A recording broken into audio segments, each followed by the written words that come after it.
ছয় ধরনের ব্যক্তি আছে এমন যাদেরকে আল্লাহ তাআলা রমজান মাসের মতো একটা পবিত্র মাসেও ক্ষমা করেন না। নাউজুবিল্লাহ বলবেন না। নাম্বার 1, লিসেন টু মি, মনোযোগ দেন, পে ইউর অ্যাটেনশন, মনোযোগ বাড়ান, ফোকাস অন দিস স্পিচ, খুব মনোযোগ দিয়ে শুনবেন।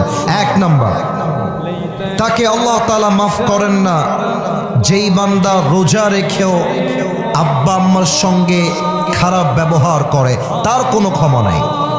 যে রোজাও রাখে মায়ের সঙ্গে বদমেজাজ নিয়ে কথা বলে, যে রোজা রাখে বাবার সঙ্গে বদমেজাজ নিয়ে কথা বলে, আল্লাহর হাবিব বলেছেন আল্লাহ তার রোজাও কবুল করবেন না, রোজার মাসটাকে মাফও করবেন না। তাহলে 1 number, don't misbehave with your parents. যারা যারা আব্বা আম্মার সঙ্গে খারাপ ব্যবহার করেছো, আজকে আব্বা আম্মার কাছে গিয়ে সবাই মাফ চেয়ে নেবেন।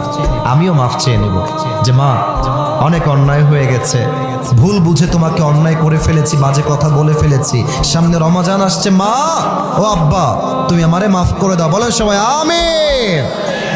1 নাম্বার, আব্বা আম্মার সাথে খারাপ ব্যবহার করা যাবে না।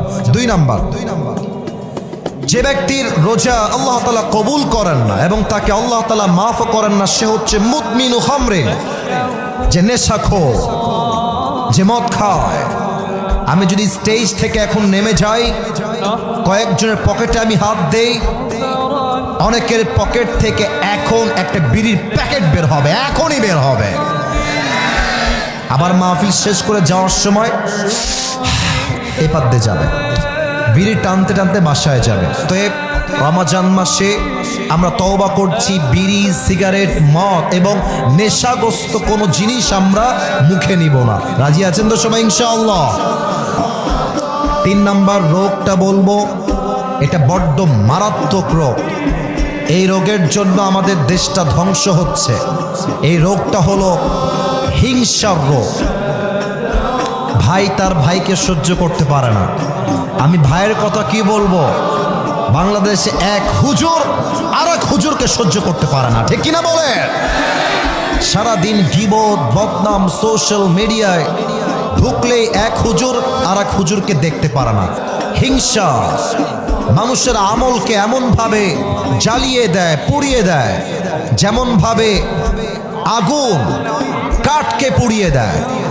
এবং আল্লাহর হাবিব বলেছেন রমজান মাসে আল্লাহ তাআলা সবাইকে মাফ করে দিবেন, 2 জনকে মাফ করবেন না। তার মাঝে একজন হচ্ছে মুসাহেন, যে তার হৃদয়ে তার ভাইয়ের জন্য বিদ্বেষ পোষণ করে। অতএব ভাই ভাইয়ের সঙ্গে ঝগড়া হয়ে যায়, বোন বোনের সঙ্গে ঝগড়া হয়ে যায়, যেখানে যা যেভাবে ঝগড়া হয়েছে, আজকে আমরা রোজার পূর্বেই সব কিছু মিটমাট করে নিব। বলেন সবাই আওয়াজ করে ইনশাআল্লাহ।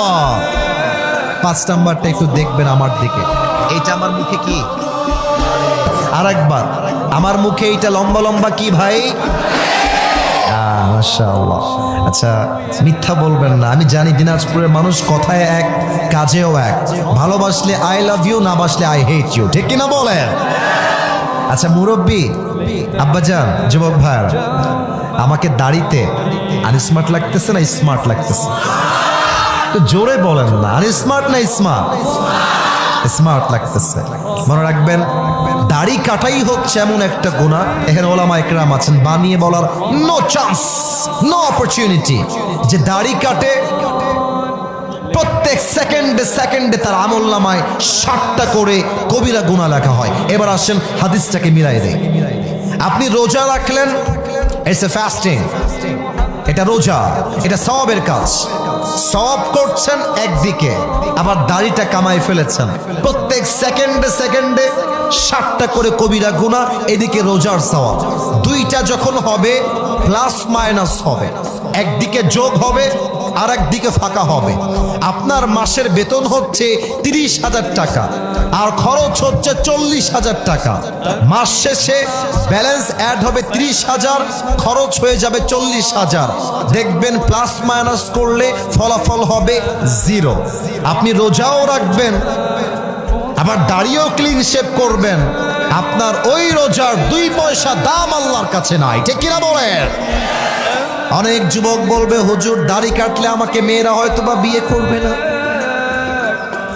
না করো, এটাই কথা ঠিক।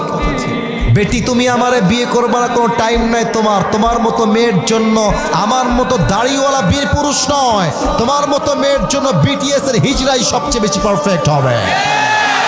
বলেন তো আমার নবীর মুখে লম্বা লম্বা চাপ দাড়ি ছিল কি ছিল না? আমার নবীর মুখ সুন্দর, অসাধারণ। এই তল্লাটে সেকেন্ড কেউ কি হতে পারে? 6 নাম্বারটা বলেই শেষ করছি। একটু আমার পা দেখবেন, বেয়াদবি নিবেন না, বেয়াদবি নিবেন না। পা দেখবেন, বেয়াদবি নিবেন না। এই যে আমার পায়ে এই যে টাকনুর কাছে পায়জামা আছে, যারা দেখতে পাচ্ছেন বলেন তো আমার পায়জামা টাকনুর নিচে না টাকনুর উপরে? উপরে। পুরুষ মানুষের জন্য টাকনুর নিচে প্যান্ট পরা স্পষ্ট হারাম, নিয়ম হয়ে গিয়েছে চেঞ্জ। নারীর জন্য টাকনুর নিচে প্যান্ট পরতে হবে। নারীরা আজকাল ঢাকা শহরে হাফ প্যান্ট পরে ঘুরে বেড়ায়। আসতে ঠিক বললেন কেন? জোরে বলেন। পুরুষদের জন্য প্যান্ট পরতে হবে টাকনুর উপরে, আর পুরুষরা গ্যাবার্ডিং প্যান্ট পরে ঘুরে বেড়ায়। ঠিক কিনা বলে? আল্লাহর হাবিব বলেছেন সতরের প্রত্যেকটা অঙ্গ তোমাকে ঢাকতে হবে, এবং যেই যুবক যে পুরুষ টাকনুর নিচে প্যান্ট পরবে, যত দূর পর্যন্ত প্যান্টের কাপড় যাবে প্রত্যেকটা অঙ্গকে জাহান্নামের আগুনে পুড়িয়ে ধূলিসাৎ করবে একজন। বলেন সবাই তিনি কে?